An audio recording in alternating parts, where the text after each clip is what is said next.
Hello students. So in the previous class, we started with the corporate governance and the importance and all that we learned in the previous class.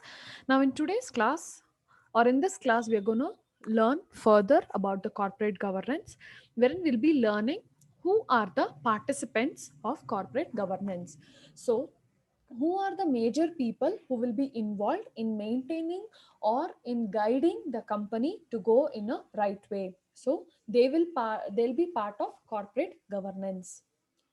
So first are board of directors. Then we have non-executive director, institutional director, audit committee, company secretaries, government and other law-making agencies. So these are the major part of the participants who will be there to shape the corporate governance of the company. Apart from these, we will have few more people like accounting professionals, small investors, consumers, vendors, and strategic partners, employees, media, stock exchange, employee representatives, company secretaries, regulatories, and governments who will also be helping us to shape the company and its governance values. So let us understand one by one who are the main participants and what role do they play in the company. So firstly, board of directors. Now board of directors are people who are elected as the representatives of the company. So they are the face of the company. So these board of directors form a link between the management and the shareholders, where they have to take the responsibility of doing all the work and getting the work in the company.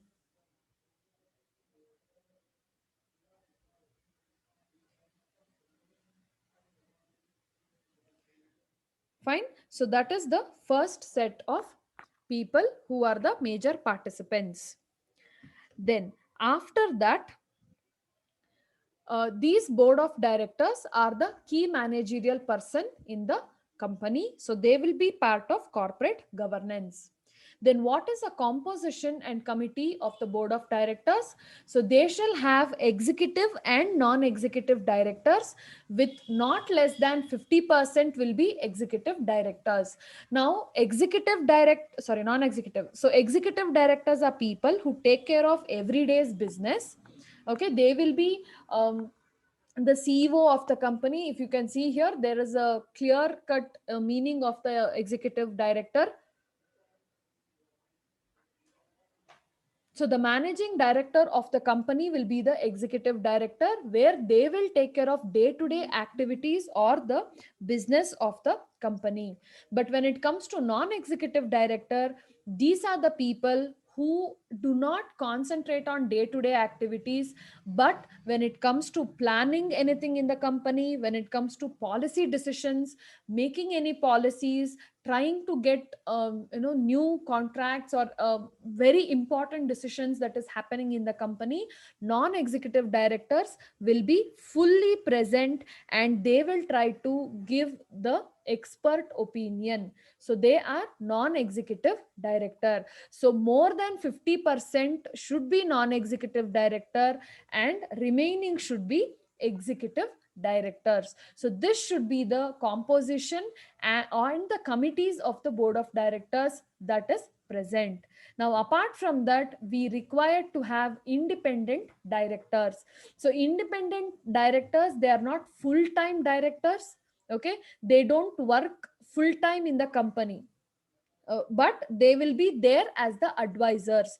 They will come to the company, or they are invited to the company whenever it is required. When you need third party decision, when you require help of somebody who will give you a better advice in the affairs of the company, at those times these independent directors will come. They are people from outside the company, and they'll be able to get or give you the better result. So these independent directors will also be part of the people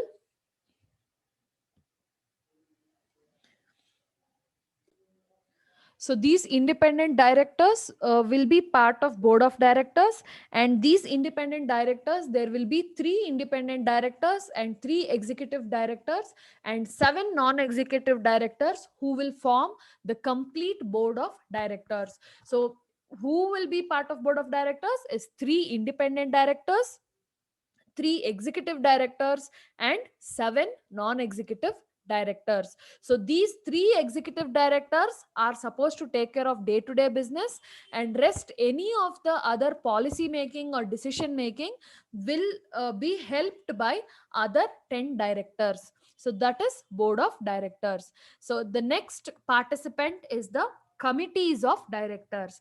Now there will be certain special committees which will be formed by the company.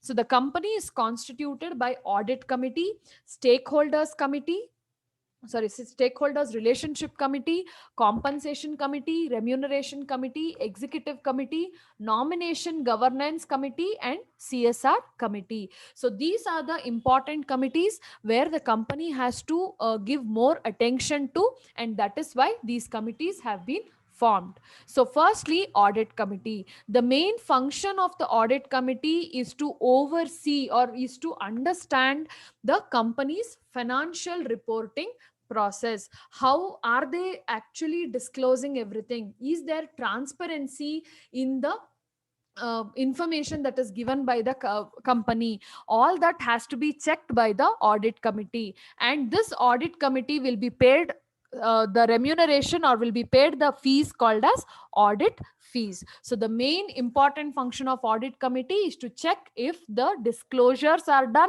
if the financial statements are correct, and are they really trustable. Can shareholders trust the company's financial statements? So that will be the Audit Committee. Next is Stakeholders Relationship Committee. Now here, people who are interested in knowing about the company, they are stakeholders. Now stakeholders will have government, they'll have other government officers, shareholders, employees, creditors, there will be many of them. So this relationship, stakeholder relationship committee will check if every payment that is to be given to the creditor is paid or not, rules are followed or not, the share transfer is done for the particular person or the right person. When we are issuing share certificates, is it rightly, the procedure is rightly done? What is the profit the company is getting? Are there doing any fraud or misrepresentation in the prospectus, balance sheet? Everything will be checked by this committee, because they have to make sure that they will be maintaining a good relationship with the stakeholders. Now if the stakeholders are happy with the company will be able to peacefully do its business. So that is why stakeholders relationship is very important. So if there is any problem with regard to any of the stakeholders, this committee will take the responsibility to complete that or solve that problem and give them the solution. Next, Remuneration Committee. Now Remuneration Committee will be deciding what is the remuneration that has to be given to the KMP. KMP is key managerial person, that is the director, the company secretary, the management, the management, all these will be the key managerial person. So this remuneration committee will give the recommendation of what should be the uh, remuneration given to the directors, what should be the compensation given to the professionals, auditors, and what should be the limit set for the employees salary. Everything will be recommended by remuneration committee. And then the next committee that we will be learning is Executive Committee. Now this committee will consist of board of directors and other professionals who will be helping them. So this committee's main job is to review and follow up on the decisions made. Now decisions can be taken, but who will implement the decision? Okay, we can take a decision of having a test, but then who will conduct the test. So implementation of the decisions also is important. So this committee will take the responsibility of following up and getting the things done. And then they will also review the operations of the company in general. They'll see if everything is going as per the plan. And then they will also check the systems that is followed by the company. Is there double check, double verification, auditing is happening or not? All that will be checked by the committee. Then to review, propose and monitor annual budget, including additional budget if any, subject to ratification of the board. So every year the company, how government will give us the budget, similarly companies also will create their budget for their companies. So here this executive committee will help in reviewing, in it will help in checking the annual budget. If anything is required, they will also check the additional budget, and if there is any problem with that, they can also cancel few things and make the changes. So executive committee has that right. Then to review capital expenditure against the budget. So here expenditure can happen at a bigger level. When it comes to capital expenditure, you can expect more amount is being invested into the company's assets. Okay, so that will be the expenditure is on a higher level, so that will be the capital expenditure. So they have to review, do you really require an extra building for a company? Do you really require a machinery which will be used after 5 years? So like that they will check, is the uh, you know is the expense or is the spending of money really necessary now? So that is the work of executive committee. Then to authorize opening and closing of bank accounts. So executive committee has to give permission to open the bank account. Executive committee should also give the permission to close the bank account. Without their permission, their signatures, we cannot do the opening and closing of bank accounts. So that is why majorly board of directors and people who are responsible for signatures, only they will be part of executive committee. Then to delegate authority to company officials to represent the company at various courts. So a chartered accountant or an auditor can represent the company in the National Company Law Tribunal, or a company secretary can represent a company in the NCLT. Okay, an advocate has to represent the company in the court of law. So like this, they will have, these executive committee members can give the authority to the professionals to represent the represent the company whenever required. So these are the work of the executive committee. I hope everybody is able to follow. Now, next is nomination and governance committee. So in this nomination and governance committee, they will be checking how many board of directors are there, who are being appointed, what is the recommendation. If any director retires, who is the next recommendation?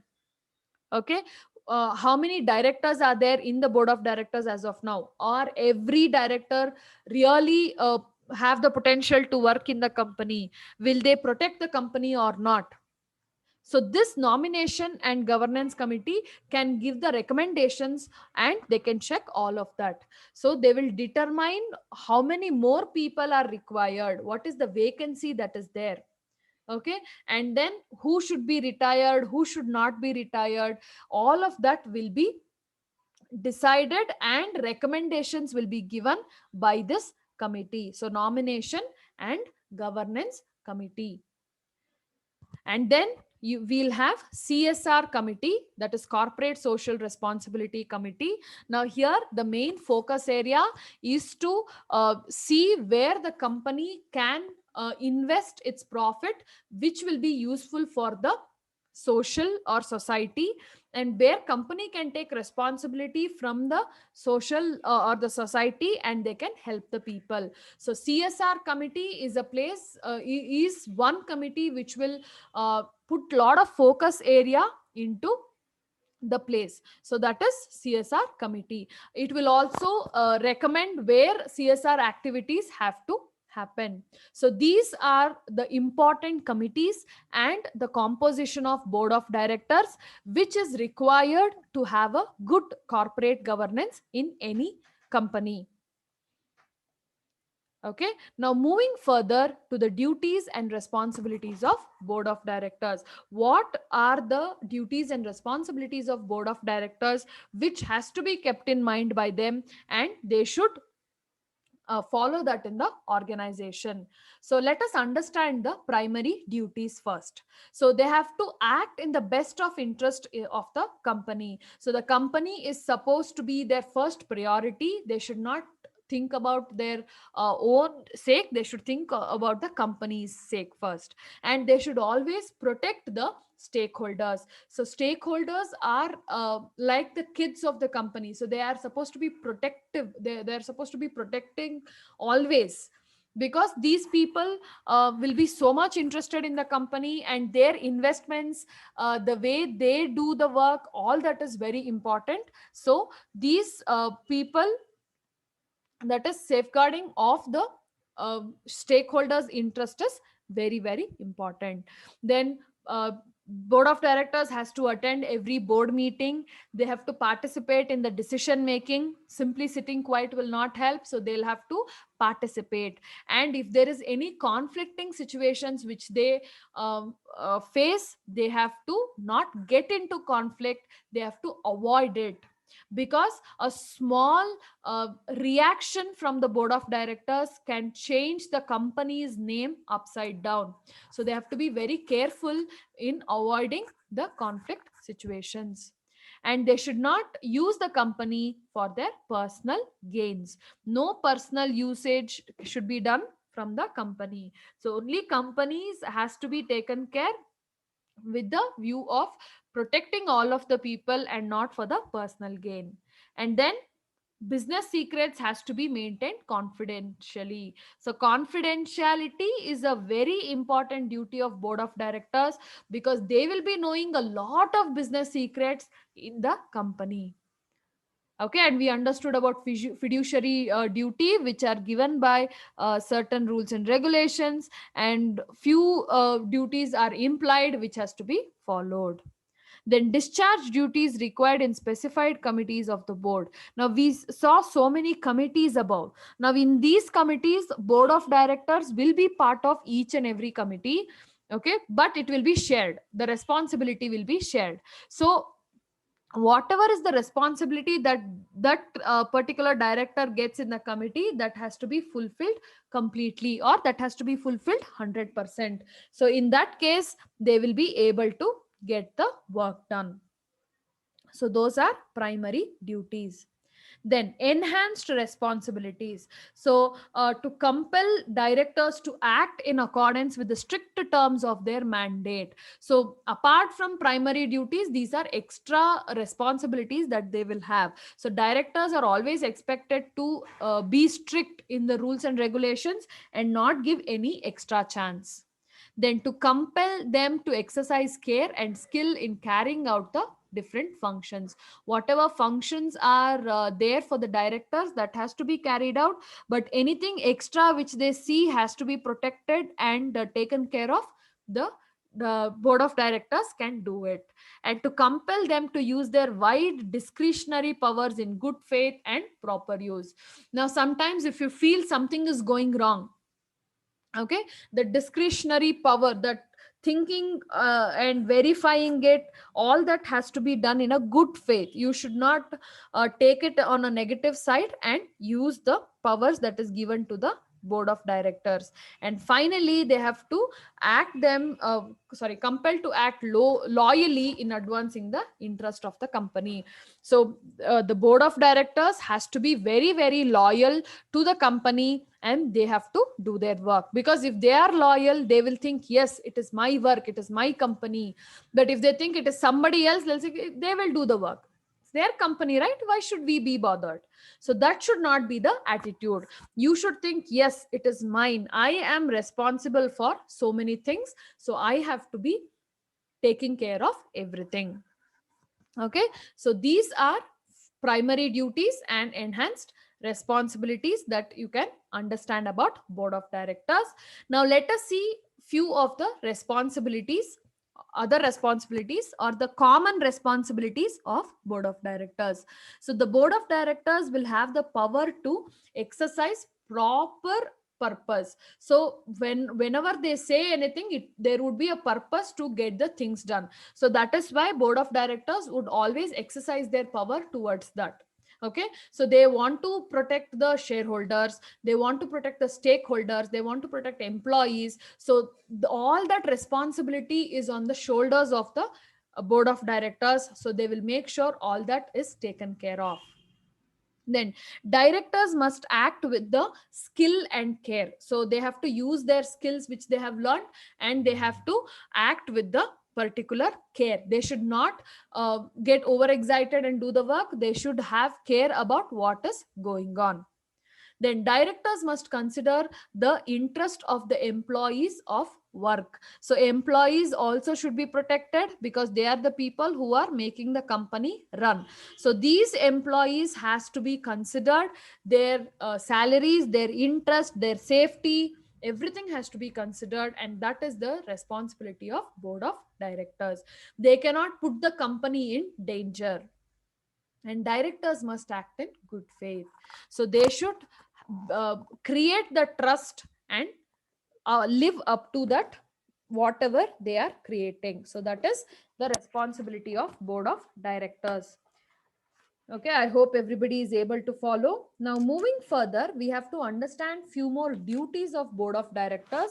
Okay, so these are again common duties which we are learning. We have learned all of this before, and again we are going to learn them a little in detail. So the board should provide training for the directors. So directors should also be trained because there are changing situations. So for changing situations, the director should be ready to face the changes. They should be able to digest whatever is happening. So training has to be given to them from time to time. Then the board should enable quality decision making by giving members timely access to information. So the major thing is lack of information. So if board of directors is able to give information to the required members, that is other directors, non-executive directors, independent directors, so if they are able to give enough information to them, then the decision making procedure will become very easy for the other board of directors also. So timely access to the information is required. Then the board should put the in systems of risk management and review them every 6 months. So every company will have a risk. They will be handling risk. It may be less, it may be more, but then risk will be compulsory present. So here what we are trying to say is that risk, whatever they are taking, they have to review the risk. They have to think, okay, I am taking so much of risk. Is this really required? Okay, is this risk really required to be taken care of? All that has to be kept in mind. Once they keep all this risk in mind, then they can review if they have to go on with the procedure or not. So that will be another duty of the board of directors. Then the board should review its own performance annually and state its methods in its annual reports. So annual report will not only have financial performances that is being given to them. Apart from that, the board should also have lot of other information that is supposed to be given, that will be their performance annually. If they have done anything very good to the company, that also has to be mentioned in the annual reports. So that is the duty of the board of directors. They have to be honest. Firstly, reviewing of board of directors, they have to be honest by themselves. Only then they'll be able to get the work done. Then the board should be put in a system to ensure compliance with law. So for this, they will have a complete what do you say, complete committee or department who will be helping them to take care of the all law related activities.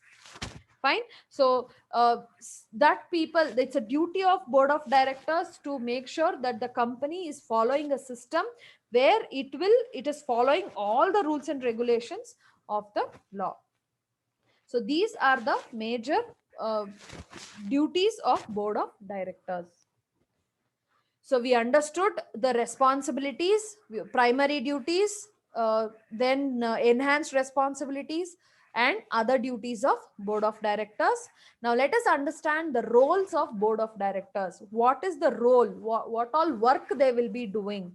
So they will have to establish mission, vision of the company and values of the company. They have to prepare strategy and structure. I gave you an example of a kingdom. So they are like kings. Okay, so they're actually like ministers, they're not like kings, because minister is the person who does all the brain work, right? King will implement. But here these people should be a mixture of king and ministers, where they'll have to think about those people, how the strategy should be done, who should be protected, how much risk should be taken. All that will be taken care by board of directors. They should take the responsibility of the situation whenever necessary, and they are answerable to the stakeholders. So they will be exercising accountability.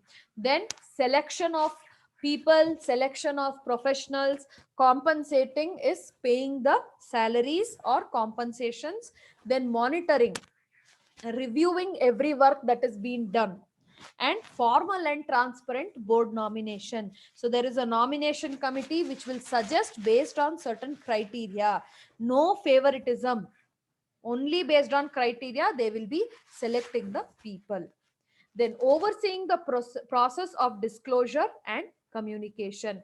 So disclosures and whatever is to be given, the information that is to be given to outside people, that has to be taken care of and it has to be completed. So that is important here. Okay, so roles of board of directors is they do all of these work. And these are the roles. Then we'll have to understand few functions of board of directors. So these board of directors will have to make annual budget, quarterly budget. They'll have to approve all of these budgets, check if everything is correct or not. Okay, wherever they can save the money of the company, they'll have to save it.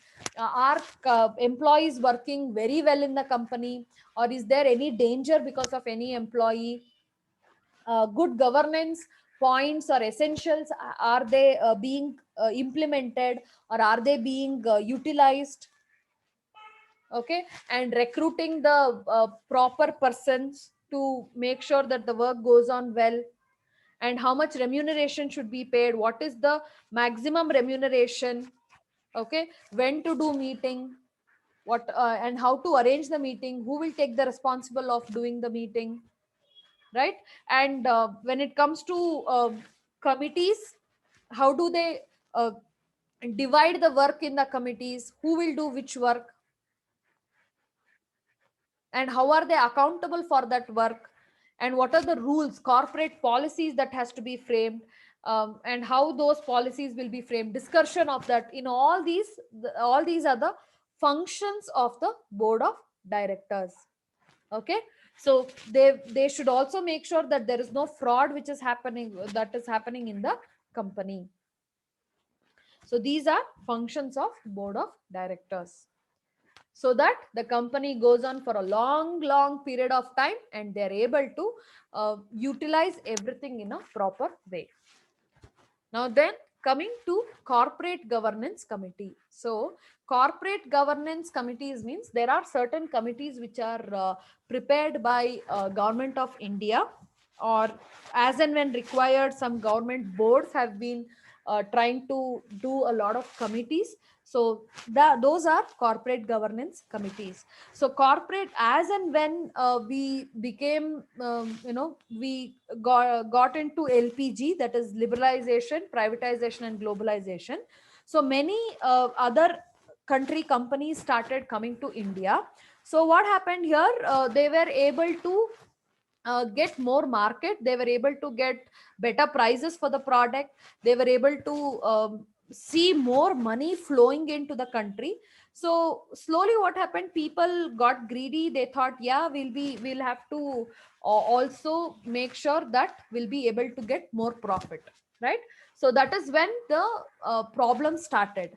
So you, from there, a lot of scams happened, where we'll be learning, we saw those Satyam scam and Lehman Brothers, which happened in US. Similarly, another scam of stock market happened, known as Harshad Mehta scam.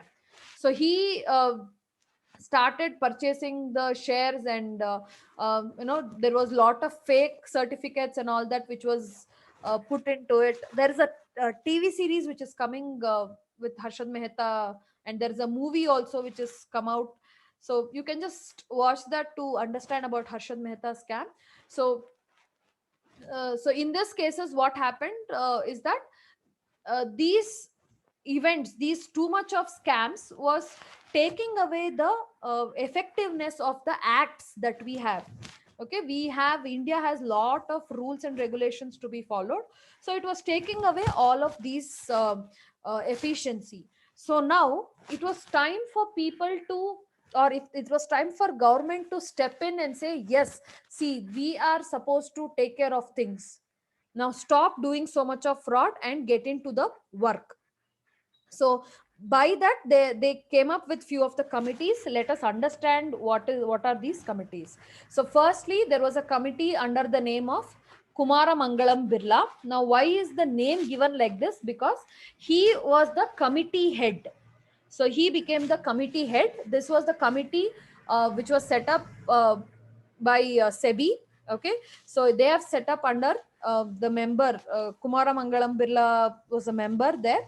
And why this committee was set up is to promote and raise the standard of good corporate governance. So they want to have a very good corporate governance. They told, please give us the code of corporate governance, how the company has to function with a good corporate governance. That is what they wanted to understand. So they came up with certain recommendations. Now first we will understand why this committee was formed. So firstly, they wanted some code for the corporate governance. So to give that code, they formed this committee to increase the standard of corporate governance. And there was new rules which was supposed to be got to the companies, so to give that rules. And then the members of the committee were Anand Rathi. He was the president of the Stock Exchange Limited, that is SEBI there. And then NR Narayan Murthy, chairman and director of Infosys. Okay, this is also called as Narayan Murthy committee sometimes. And then AK Narayan, president of Tamil Nadu Investor Association. So these were the members of the committee, and they gave certain recommendations. So let us see what are the recommendations. This code of conduct will apply to the listed companies where their paid up capital is 3 crore and above. And then they should have compulsory board of directors with executive and non-executive directors. And then audit committee with 3 independent directors should be compulsory there. Out of 3 independent directors, 1% should know about financial and accounting knowledge. So that is where lot of things were streamlined, and people with commerce background, with financial knowledge, were also encouraged. Then remuneration committee was compulsory. And then board procedure, 4 meetings in a year has to happen. That is the board of directors meeting. And why it has to happen? They have to check the plans, budgets, results, all that has to be taken care of. So that is the board procedure. And director shall not be a member of more than 10 committees. So we saw so many committees there. So one director only cannot be for every committee. They have to distribute among themselves. And then management discussion and all that analysis report, everything has to be disclosed. And shareholders should get information. Now before, they were not giving any information to shareholders. Company themselves used to do their work and keep quiet. Now, under this committee, it was compulsory to give lot of information to the shareholders. So those were compulsory recommendations. Now let us see non-compulsory recommendations. Chairman, how does the chairman work? His working description. Then remuneration committee can be discussed by directors also. So it was non-mandatory. If the company wants, they can go with it. And then shareholders receiving half yearly financial performance. Now every quarter they will have to get the performance, financial performance copies. Okay, so every balance sheet every 3 months has to be declared by the companies, which will be given to the shareholders. Okay, and then if the company wants to take more capital, or if the company wants to give more shares, in all these cases they have to inform the shareholders, they have to inform the requirers, proper people, and they have to do the work. So this is the first committee, known as Kumara Mangalam Birla Committee. They can ask you, explain about the Kumara Mangalam Birla Committee. Important thing is recommendation. Please study the recommendation properly. Then Naresh Chandra Committee. Now in Naresh Chandra Committee, Naresh Chandra was a civil servant, Indian civil servant, who was also part of cabinet secretary, and he was Indian ambassador in US. Okay, so he was given this Padma Vibhushan award and also he was respected so much. So now SEBI, he requested Naresh Chandra to Sir Naresh Chandra to give out few recommendations. They made a committee again regarding the company affairs. Okay, how the company affairs has to be taken place. So this committee was formed to understand the auditor and company relationship. Now auditors, if they are too close with the company, they can do a lot of manipulations in the company. So that is why, to understand auditor and company relationship, this committee was given out. Then rotation of statutory audit firms. So before, one auditor only was able to continuously do the work in the company. Now later they started with rotation. Now one company can be there for 5 years. After that, the company has to go for other audit firm. So that is another important objective.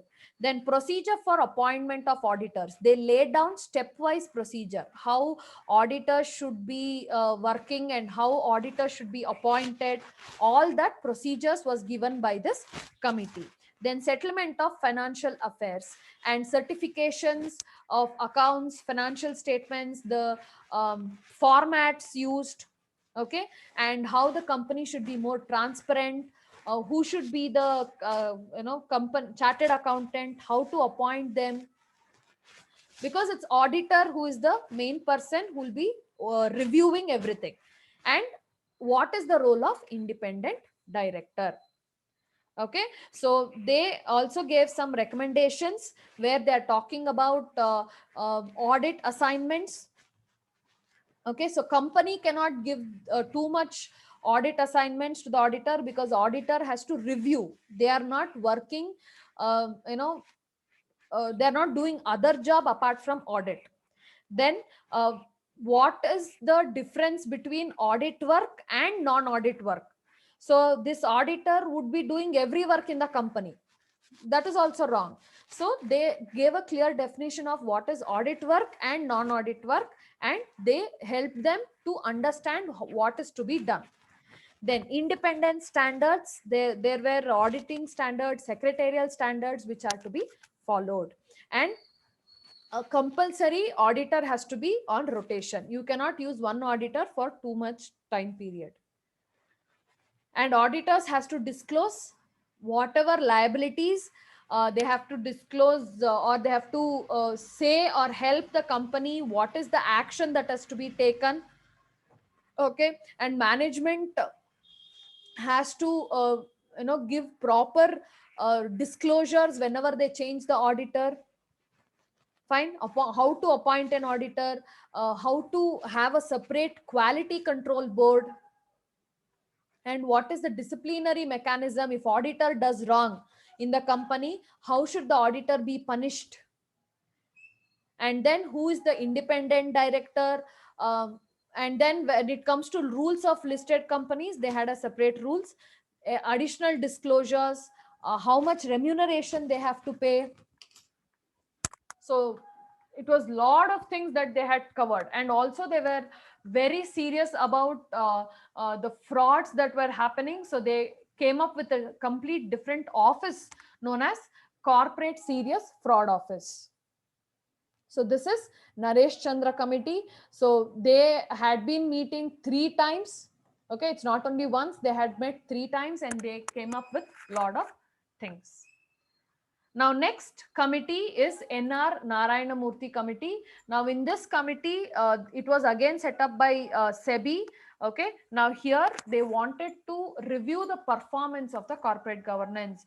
In the first 2 committees, they came up with the rules and regulations. In this committee, they wanted to review the performance. So, how can we review? What are the criteria to review the performance of the corporate governance? So that was given by the Narayan Murthy Committee.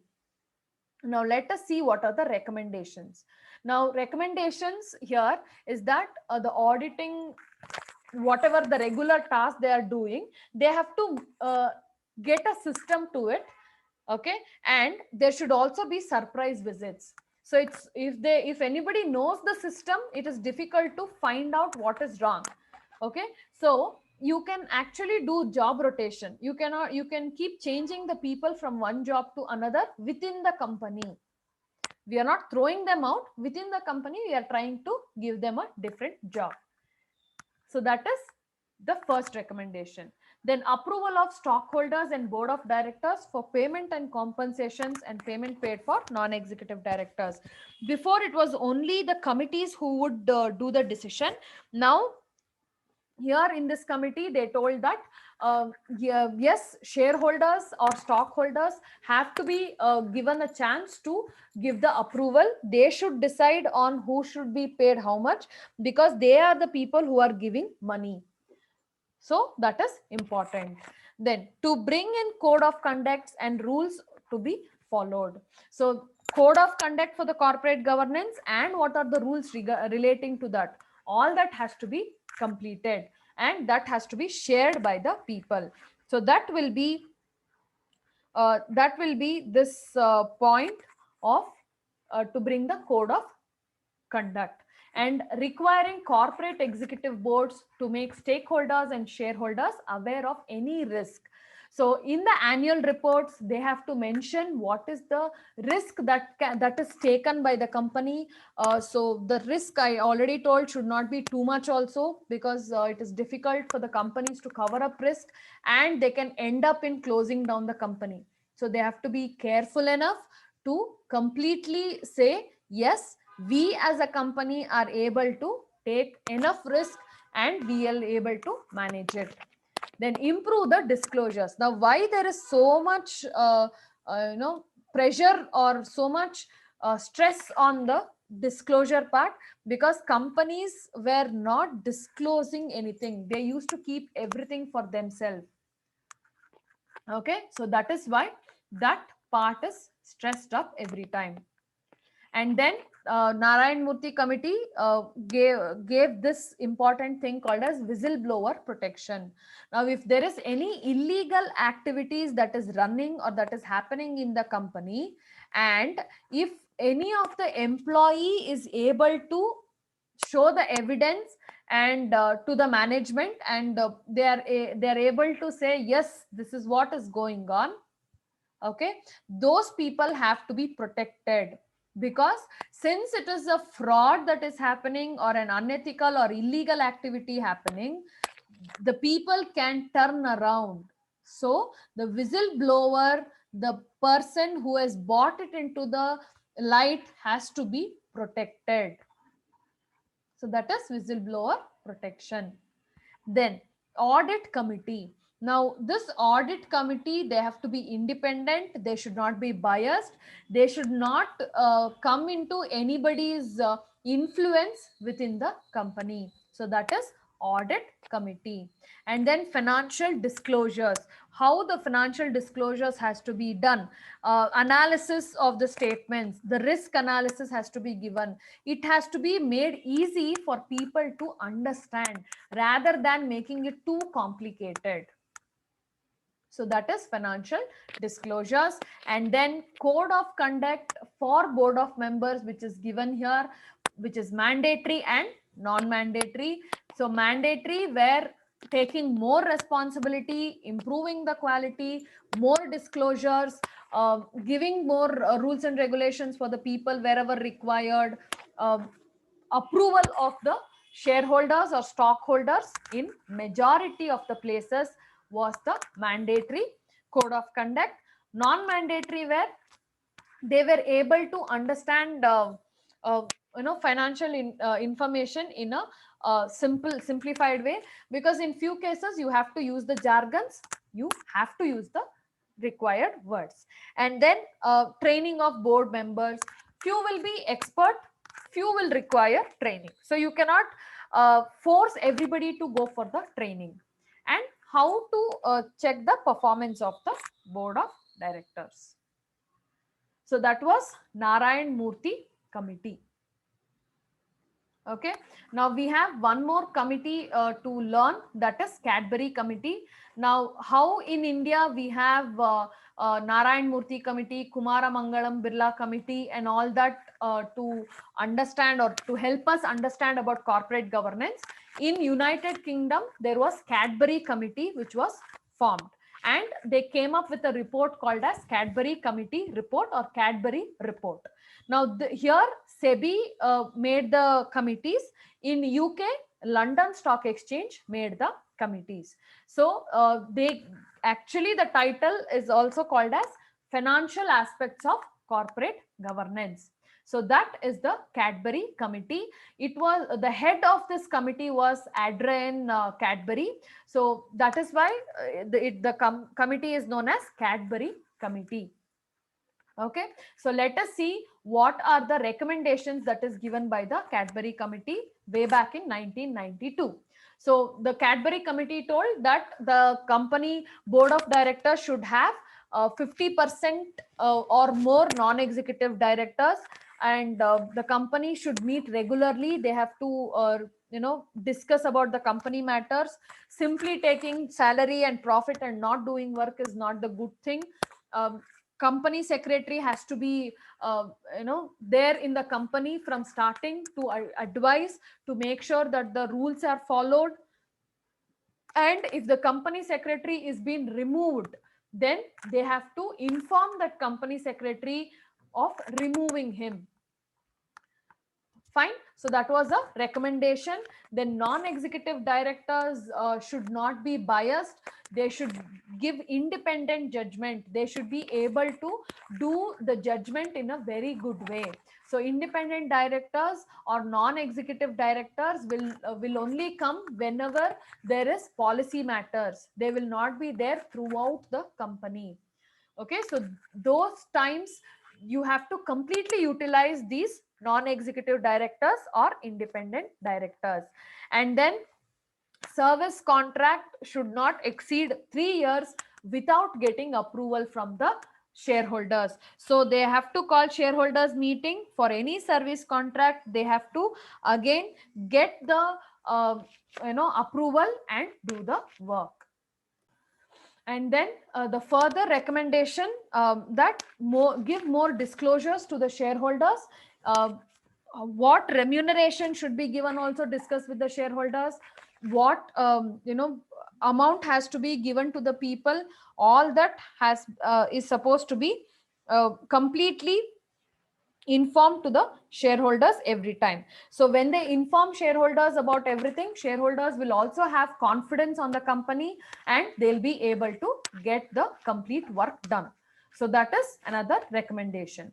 Now, Cadbury Committee also said directors should take more responsibility. They should be more effective because they are the people who will do the decisions. They are the ones who will be taking full care of the company, and they are the face of the company. So give them more responsibility. Anytime any questions from the public, the directors or the board of directors should be the people who will take care of everything. Okay, so that is why there was this bifurcation of executive director, non-executive director, which was mentioned in the complete you know board of directors. What is the percentage of member of executive, what is the percentage of non-executive, what is the percentage of independent directors. So all of these together will give us the complete picture of how the company works. So tomorrow, if any of you wants to become the CEO of the company, firstly you need to have all of these features in you. You should be able to take up the risk, you should be able to handle the situations in a better way. Once you handle the situations in the better way, you will also be appreciated for your work. Along with that, you will be paid enough to run the company in a good way. Okay, so these are the few committees which was present in the in respect to corporate governance. And the last committee which is there is Serbians of Oxley Act. Now this is again in the US, that was from UK, and this is from US. Now in the Sarbanes-Oxley Act, they actually encourage how good the corporate governance is. They are supposed to give more and more rules on the corporate governance. They told the directors and the stakeholders have to work hand in hand, more and more disclosures. Okay, so before the apart from balance sheet, they were not giving cash summary and all. So slowly cash summaries, explanations, director's report, okay, auditor's report, everything has to be mentioned in the financial report was brought out, and many scandals were being done. So to avoid all that scandals, this act got few guidelines or the rules that has to be followed by every company to make sure that the company is working in a proper way. So that is the corporate governance of the companies. So this completes our chapter 5 and also the syllabus of business ethics. I hope everybody understood, and that's it for this class. Okay, thank you, students.